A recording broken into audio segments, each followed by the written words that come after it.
Bienvenue tout le monde à notre session sujet du programme de mentorat. C'est notre deuxième année avec cela. Alors, notre programme de mentorat de LAC+, c'est un nouveau projet excitant pour les enseignants de L2, débutants et expérimentés. C'est un programme flexible, en ligne et autodirigé, alors c'est à votre gré. Tout enseignant de L2 peut contribuer au programme et en retirer des bénéfices. Le programme de mentorat de LAC+ vise à aider les enseignants établissent un contact et apprennent l'un de l'autre. La rétention des enseignants de la L2. Et LAC+ soutient les enseignants de L2. Les mentorés persévèrent et progressent dans leur nouveau rôle en enseignement de langue seconde. Et les mentors renforcent leurs compétences en leadership, en enseignement et en accompagnement. Et voilà. Alors, le programme se déroule en ligne. C'est auto-sélectionné. Alors, vous avez le choix de votre mentor ou de la personne avec qui vous allez travailler. Et c'est actuellement offert à tous les enseignants de L2 travaillant dans les écoles canadiennes.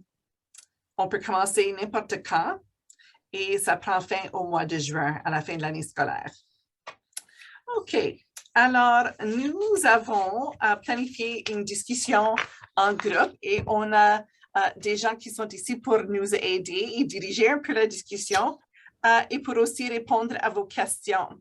Alors, j'invite les membres ou les participantes du panel de se présenter au groupe.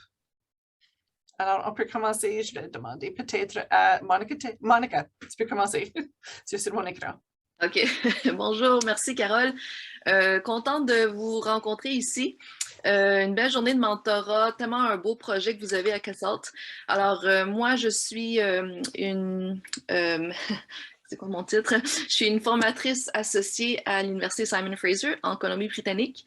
Je travaille avec les enseignants en formation initiale et en formation continue dans la Colombie-Britannique, que ce soit français immersion, FSL, conseil scolaire francophone. Alors, je suis ravie d'être ici. Alors, merci de m'avoir invitée. Merci. Et prochainement, peut-être Philippa?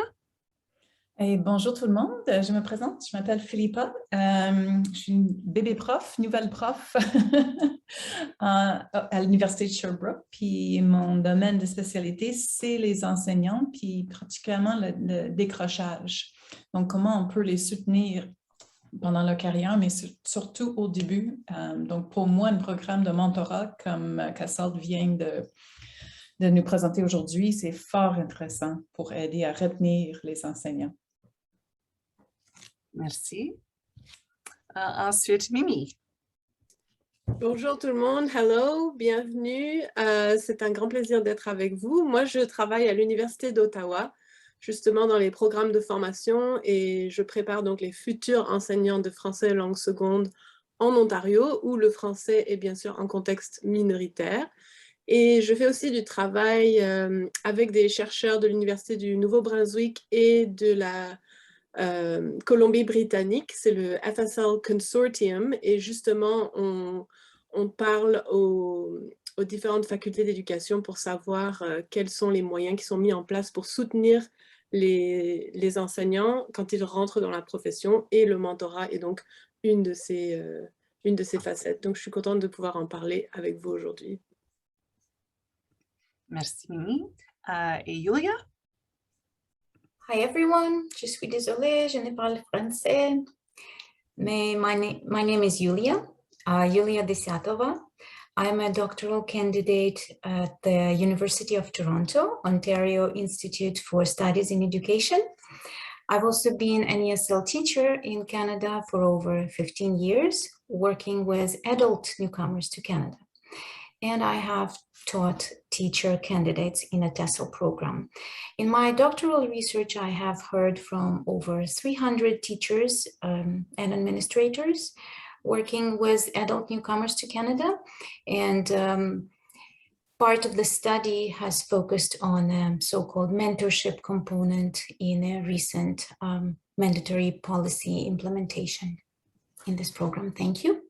On a quelques questions de départ pour inciter la conversation et au fur et à mesure que nos participants auront des questions, ils peuvent les mettre dans le chat. Moi, je vais modérer cela. OK, alors, à nos participantes sur le panel, j'aimerais vous poser la question. Qu'est-ce que vous voulez dire pour commencer la conversation au point de vue du programme de mentorat, de votre perspective? J'aimerais bien aussi inviter les participants ici de poser les questions, soit dans le chat ou en se levant la main. Je crois que quand on s'est rencontrés, on s'est dit que ça serait vraiment intéressant d'avoir quelque chose de plus interactif. Monica, tout le monde qui est ici sont des experts dans les domaines, mais on est tous quand même des experts. On a tous nos expériences à amener. Puis le but de ce rencontre, c'est de savoir sont quoi vos questions à propos du mentorat, puis sont quoi les enjeux, c'est quoi les stratégies qu'on utilise. Donc, c'était plutôt d'encourager les participants à participer. Oui, puis on les a demandé d'ajouter leurs questions dans le chat, mais pour le moment, on n'a pas de questions. Alors, je demande aux participants du panel si vous avez des perspectives à partager ou des expériences. Qu'est-ce qui vous avez amené ici aujourd'hui? Qu'est-ce que vous voulez savoir? C'est ça. Mais Monica, Philippe, est-ce que tu veux commencer à partager ton perspective, tes expériences? Bien, moi, ma recherche, c'est principalement avec les enseignants en anglais langue seconde au Québec, parce qu'il y a un taux d'accrochage assez important. Je reçois quasiment toutes les semaines des cris de cœur des écoles. On a besoin d'un enseignant d'anglais langue seconde. Il y en a qui est en congé maladie ou congé maternité. On cherche désespérément. Donc, ma recherche est vraiment là-dedans. Puis, j'ai fait mon doc là-dessus. Puis, un des trucs que j'ai confirmé, parce que je ne suis pas la seule à constater, c'est que la relation entre le cooperating teacher, la personne en classe, puis l'étudiante, là, c'est primordial. Donc, tout le monde qui a passé par là peut confirmer que cette relation est primordiale pour le succès, mais aussi pour donner un espace pour bâtir l'identité d'une future enseignante, puis aussi l'efficacité, un sens de capacité en soi-même. Donc, je suis au début de commencer à faire mes recherches sur comment est-ce qu'on peut encadrer cette relation pour que ça peut être plus saine dans le contexte du practicum. Okay, merci pour ça. Je vais juste arrêter pour un instant. On a plusieurs questions dans le chat. Alors, Ingrid Mullman pose la question. Je trouve que le principal défi consiste en trouver un mentor compatible. Alors, qu'est-ce que vous pouvez ajouter là-dessus? Je vais vous laisser commencer. Mimi, tu veux aller? Oui, merci Carole. Alors oui, j'ai vu les questions dans le chat. C'est des super questions pour nous lancer. Je pensais peut-être qu'on pourrait essayer de penser à comment est-ce qu'on définit le mentorat? C'est quoi le mentorat? Parce que je vois vos commentaires, vous dites parfois il y a des problèmes, les mentors ne sont pas compatibles ou ils ne restent pas sur le long terme, ils ne gardent pas contact, on n'arrive pas à recruter les mentors. Donc, je pense que c'est très important quand on commence des programmes de mentorat de vraiment parler avec la communauté et définir c'est quoi le mentorat. Parce qu'on a parfois des idées que le mentorat, c'est une personne et une personne, alors qu'on sait par la recherche que le mentorat, ça peut être collaboratif, ça peut être fait en groupe. Parfois, on a aussi des idées que le mentorat, c'est une personne qui en sait plus, qui apprend à une personne qui en sait moins, alors qu'on peut encore une fois penser à une autre conceptualisation du mentorat, que le mentorat, chacun a des atouts et l'apprentissage peut aller dans les deux directions. Et ça peut paraître évident quand on dit comme ça, je suis sûre que tout le monde est d'accord, mais en pratique, souvent on n'en parle pas, donc on s'imagine que ok, c'est un mode de transmission vers quelqu'un qui en sait plus, de quelqu'un qui en sait plus vers quelqu'un qui en sait moins, par exemple. Peut-être que les autres, vous avez d'autres choses à rajouter sur les conceptualisations du mentorat. C'est un bel ajout. Je passe à Monica. Merci. Merci Mimi. Bon point de départ. En effet, j'allais ajouter la même perspective sur comment on définit le mentor. Puis j'apprécie que tu mentionnes la dynamique de pouvoir. Donc, si on a l'idée qu'un mentor, c'est quelqu'un qui est tout connaissant ou qui en connaît plus, puis notre rôle, c'est de donner plus de connaissances au mentoré, bien, c'est pas toujours une dynamique qui est favorable. et c'est peut-être même une dynamique qui va perpétuer un besoin de s'accrocher à quelqu'un. Donc, c'est notre objectif à long terme dans le mentorat, c'est d'essayer de bâtir un peu la confiance pour aller trouver des outils qu'il nous faut. Puis la deuxième question que je voulais soulever tout en même temps, là, sans régler la première, je voulais amener un autre enjeu. Puisqu'on est, c'est un panel organisé par CASALT, on parle de langue et on parle de langue additionnelle. Donc souvent, la relation de mentor a une composante identitaire à propos de focalisant sur qui je suis comme locuteur, locutrice du français, de l'anglais, de l'espagnol, etc. Donc, dans mon expérience, je travaille beaucoup avec des gens qui ont le français comme langue additionnelle. Puis, la façon qu'on offre du mentorat à des gens qui travaillent dans une langue seconde, une langue additionnelle, c'est pas forcément la même... C'est parfois délicat, dans le sens que si on a l'impression que si on a le français, donc on parle facilement le français, peut-être que c'est à nous de corriger leur français ou de leur dire comment ils se trompent, etc. Ça peut être très fragilisant pour la personne qui reçoit ce genre de mentorat-là. Alors... OK, merci. Je vais juste arrêter là. Je vais passer à la prochaine question, ou plutôt c'est une énoncée que Trish nous dit qu'on a trouvé par le passé que certains éducateurs en partenariat ne gardent pas contact. Alors, est-ce que c'est quelque chose que vous voyez dans votre travail aussi?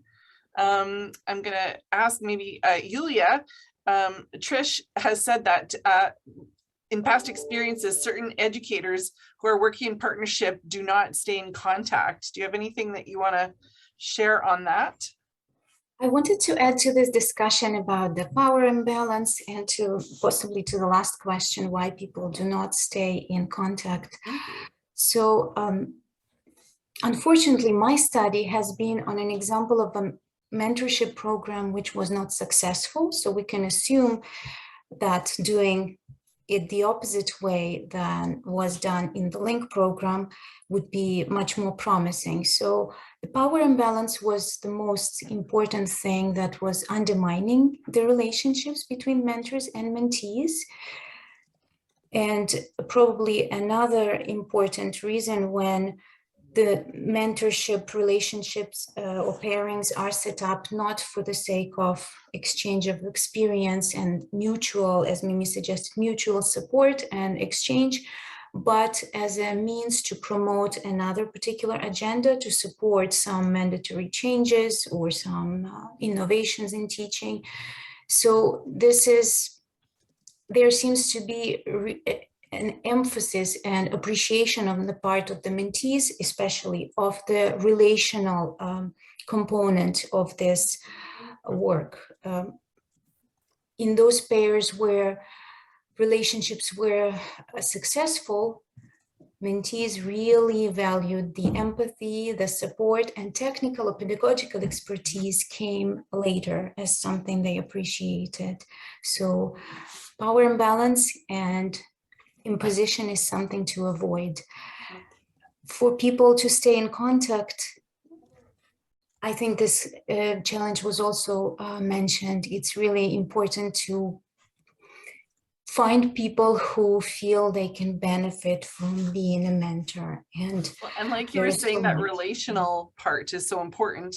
And we know in our classrooms that that's so important as well. So it really goes to show how important that is to keep the partnership going.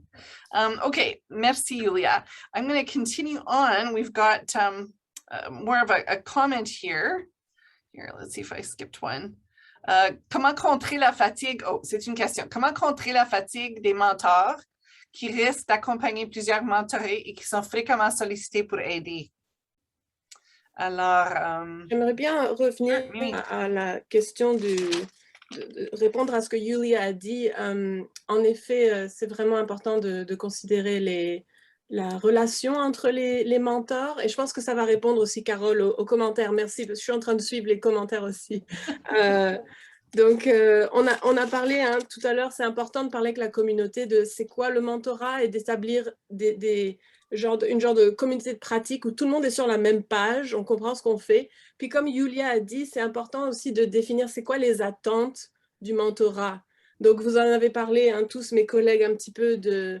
Est-ce que c'est des attentes de perfectionnement linguistique, comme a dit Monica? Est-ce que c'est des attentes de développement des compétences linguistiques, comme a dit Philippa? Est-ce que c'est des attentes de soutien émotionnel, comme a dit Yulia? Donc, je pense que ça aussi, c'est important de discuter avec la communauté. Et à mon avis, ça peut aider pour qu'il y ait moins de décrochage avec le mentorat, puisque tout le monde sait ce qui va se passer. Et donc, pour revenir à cette question, Carole, d'épuisement, je pense que ça aussi, ça contribue à l'épuisement, parce que si on n'est pas sur la même page, on est débordé, on a plein de choses à faire, on ne va pas continuer à faire ce mentorat qui ne fonctionne pas. Donc, moi, ce que je voudrais dire, je vois beaucoup de personnes qui sont là, qui sont des coordinateurs de programmes, des leaders dans leurs écoles. Il faut penser à comment est-ce qu'on donne du temps aux enseignants pour faire le mentorat. Parce que ça met du temps, c'est pas juste la transmission de connaissances. Parfois, on va juste boire un café ensemble, réfléchir ensemble, poser des questions auxquelles on ne trouve pas de réponse. Et ça, c'est vraiment un luxe dans notre profession de pouvoir faire ça. It's a luxury to be able to have time to think together. Et je pense que c'est pas seulement un luxe, c'est quelque chose qui est absolument nécessaire pour les enseignants. OK, merci pour cela, merci. Trish a noté aussi que dans notre programme de mentorat, la majorité des nouveaux enseignants d'immersion veulent un mentor. Il y a peu de mentors disposés à se porter bénévole. On a un taux de transition vers l'enseignement en anglais qui correspond possiblement à cette situation. Alors, ça, c'est très intéressant. Est-ce qu'il y a quelqu'un qui voudrait adresser cela? J'essaie de voir, You, le commentaire. Le taux de transition vers l'enseignement en anglais. Oui, mais c'est qui pardon, Trish. C'est Trish qui partage cela. C'est un peu plus haut, Philippa, à 107. OK, je vois. Ouais. Trish, est-ce que tu es en Ontario ou ailleurs? Elle est en Alberta. Alberta, OK. En anglais langue seconde. Oui, anglais langue seconde en Alberta, c'est complètement une autre situation que l'anglais langue seconde au Québec. OK, Colombie-Britannique, OK. Donc, pas Alberta. Oh, pardon. OK. Donc, je ne sais pas si j'ai l'autorité de parler de ça, mais est-ce que vous me permettez d'aller un petit peu à côté puis répondre? On a une conversation en parallèle dans les commentaires. Ça me fait penser beaucoup, le programme de mentorat, me semble que le gros problème que je vois dans tous les commentaires, c'est une question, parce qu'il n'y a pas assez de mentors. J'ai vraiment de la misère, je mélange mentor et mentor, qui est vraiment pas la même chose. Il n'y a pas assez de mentors et trop de demandes. Donc, on a peu de mentors, puis beaucoup de monde qui cherche un mentor. Donc, moi, je me demande si on ne peut pas penser latéralement, puis former des petites équipes, des enseignants débutants ou de monde qui ont besoin d'aide ensemble. Parce que j'ai remarqué ce phénomène avec mes étudiants, que quand ils sont ensemble, ils sont beaucoup plus à l'aise, ils partagent les problèmes, ils ne sont pas obligés de prendre la solution donnée, il n'y a pas de pression parce qu'il n'y a pas de hiérarchie. Il me semble que dans l'étude que Yulia a faite, c'était un peu ça la problématique. Hein? C'est le problème, it was the problem of the hierarchy of power. C'est des trucs que j'ai remarqués dans ma recherche aussi. Donc, si on trouve des situations où on peut enlever cette hiérarchie, une personne qui connaît tous, puis l'autre personne qui ont besoin d'aide, si on peut démanteler ça, peut-être qu'il y aura l'espace pour plus de personnes qui peuvent s'entraider au lieu d'avoir un mentor puis une personne qui reçoit l'aide. Ça peut être plus égal puis plus coopératif. Je partage ça parce que je commence à Sherbrooke puis je suis bébé prof, comme je dis. Donc, moi, je cherche des mentors aussi, moi, comme prof. Puis qu'est-ce que je trouvais vraiment intéressant, c'est qu'il y a quelqu'un d'autre qui a commencé 1 an avant moi. Donc, elle a juste un petit peu plus d'expérience que moi, puis moi, je me colle après elle, même si ce n'est pas mon mentor officiel. Donc, je me demande si on ne peut pas répliquer un genre de système comme ça dans les écoles. C'est quelque chose à y penser puis à réfléchir. Bon, alors, merci pour cela. Je vais passer Au commentaire de Lana, elle a dit, comme on a mentionné auparavant, qu'un défi, c'est le temps. Et puis aussi, elle a aussi discuté de la confiance dans le niveau de langue de certains enseignants. Surtout des enseignants de français de base, ils n'ont pas la confiance de parler en français, donc ils évitent les occasions de parler avec les autres. Alors ça, je sais, c'est partout, c'est comme ça, mais je ne sais pas si vous voulez ajouter quelque chose. Yulia, we're talking about teachers who don't have confidence in their own language skills, and so therefore they are hesitant to practice or better it or use it. Mm-hmm. Est-ce que je peux contribuer à cette question? Oui. Je pense que c'est un genre de... C'est un peu un enjeu tabou. Parfois, dans certains milieux, dans certaines communautés, on a cette idée préconçue que tout doit se passer dans la langue cible. Donc, si on enseigne l'anglais comme langue seconde, ça doit se passer en anglais, ça doit se passer en français si on enseigne en FSL ou en immersion. Puis, c'est comme ce principe de base-là que si on est là pour apprendre, ben, il faut tout faire dans cette langue cible parce que tout est une occasion, tout est une opportunité de pratiquer le français. Et il y a beaucoup de débats là-dessus, puis je vais oser, mettre un peu proposer une idée que ben c'est pas tout moment qui est propice à l'apprentissage. Alors, quand tu n'es pas confiant, quand tu n'es pas sécure, quand tu n'es pas confortable, c'est pas là qu'on va apprendre le français. Donc, dans une relation de mentorat, il faut vraiment faire attention à l'imposition de ce critère, cette attente, sans en avoir parlé. Moi, j'ai des relations... c'est ce que j'avais remarqué quand j'enseignais en immersion dans les écoles, des enseignants qui sont très, très, très compétents en français quand ils font leur travail, mais quand vient le temps de développer une relation de développement professionnel ou entre collègues, c'est limité en français parce que c'est pas leur langue dominante. Puis quand ils viennent me voir ou voir d'autres gens pour de l'aide, ils n'ont pas besoin d'un défi supplémentaire. Puis tout ce que je veux amener, c'est comme une remise en question de cette attente par défaut, qu'il faut absolument le faire dans la langue cible comme avec nos élèves. Donc, remettre un peu cette notion-là en question pour dire, ben, de quoi as-tu besoin? If you just need something comfortable, c'est peut-être en anglais que c'est mieux de le faire. Puis on est tous des gens bilingues, plurilingues, on est capables. Donc, c'est un principe qui est comme un obstacle devant nous, puis on n'ose pas le remettre en question parce que c'est comme si on ne fait pas, on n'est pas fidèle à notre profession si on adopte une langue plus confortable. Voilà. Alors, ça fait appel encore au côté affectif des participants. Il faut certainement qu'on soit à l'aise dans sa peau et ensuite avec d'autres personnes. Yulia, did you want to add something to that? Not at the moment, thank you. No? Okay. I'm just noticing, Amy Cotton a fait un commentaire, elle a dit qu'un défi, c'est, dans son expérience, il y a souvent un manque de programmes de mentorat dans les commissions scolaires et il nous faut toujours du temps et de l'encadrement officiel pour la réussite du projet. Je pourrais juste dire que peut-être le programme de mentorat de CASALT pourrait vous donner des pistes, peut-être y participer, puis ensuite, si vous voulez ensuite faire quelque chose chez vous. Mais il y a beaucoup d'encadrement dans ce programme de mentorat et il y a des vidéos pour informer les gens. Alors, je trouve que c'est très bien structuré pour encourager la participation. Si vous voulez ajouter de quoi? Non, OK, je vais continuer la prochaine. Il nous reste seulement 9 minutes.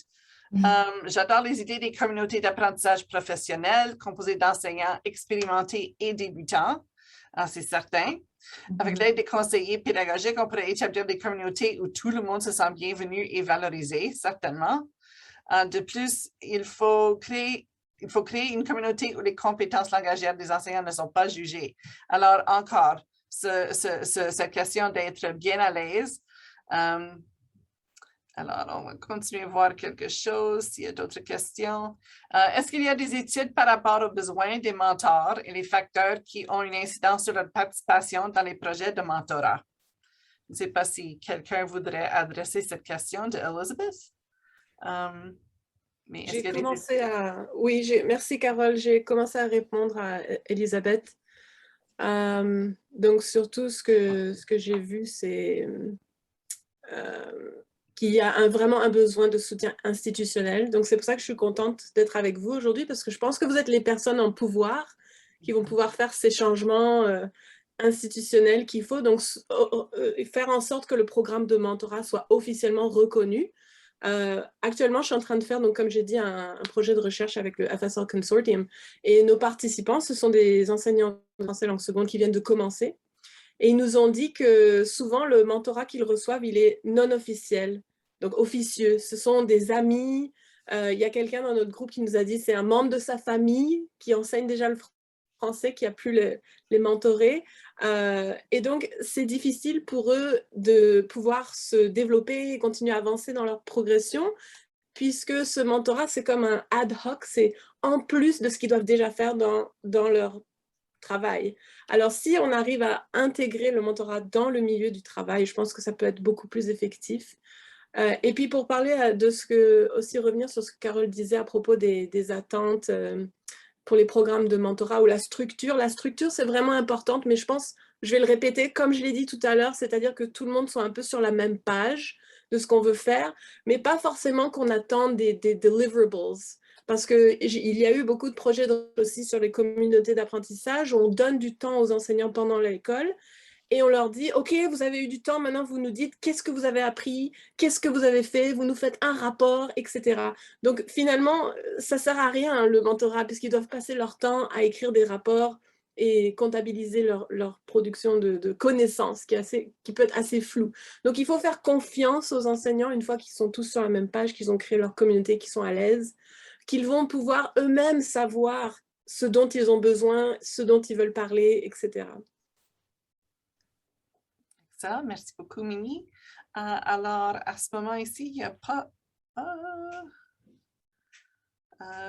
qui est hors de notre contrôle, qui s'en va aller Oui, contre toutes les effectivement. recherches. Alors, je vais juste faire une mise au point ici que ici, dans le chat, on a mis les liens pour les sites web pour visionner des vidéos et apprendre de plus amples renseignements portant sur le programme de mentorat. Alors, je vous invite à consulter ces vidéos. Elles sont très bien faites et puis ça répond à plusieurs questions. Alors, il nous reste 5 minutes. Je vais demander peut-être à chaque participante, I'll ask each participant on the panelist, maybe if they want to make a final comment before we wrap up. We only have 5 minutes, so about a minute each, if you don't mind. So we can start with Yulia, if you'd like. Sure, I think all that's left for me is to summarize the important thing we've mentioned, and especially the last point by Mimi. It's always going to be more beneficial for both sides if the time is made and space is made for mentorship without creating additional demands in addition to all the work teachers already have to do. Thank you. Okay, thanks very much for that, Yulia. Okay, je passe à Monica. Pas facile de résumer en 1 minute. Je pense que, de règle générale, je pense que ce qu'on aimerait bien voir, je pense qu'on est tout le monde ici d'accord, qu'on aimerait voir une culture de mentorat. Mais même l'utilisation du mot mentor, mentoré suggère une hiérarchie. Puis je pense que c'est difficile de s'en sortir sans changer notre conceptualisation de comment venir à l'appui de notre communauté professionnelle. Alors, je pense que dans les commentaires, on parle beaucoup de développer des communautés d'apprentissage, des relations latérales. Alors, on s'en va dans la bonne direction. Il suffit qu'on adopte une terminologie qui représente ce que c'est. OK, merci pour ça. Il nous reste Mimi et Philippa. Merci.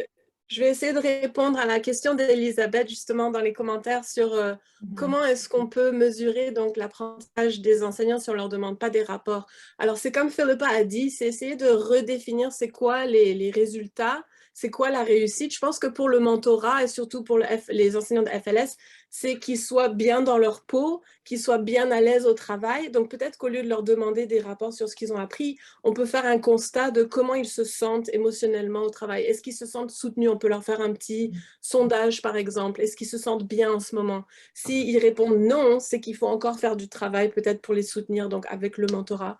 Et puis aussi, le mentorat, c'est censé, une fois qu'ils se sentent bien, les enseignants, c'est les encourager à prendre des risques, n'est-ce pas, qui vont améliorer leur programme, qui va améliorer leur pratique. Alors, est-ce qu'on peut faire un constat des types de risques qu'ils prennent dans leur pratique? Alors, qu'est-ce que je veux dire par risque? Donc, par exemple, essayer un nouveau type de pédagogie. Est-ce que leurs élèves sont super engagés dans le programme et veulent participer à des concours, faire des spectacles, etc.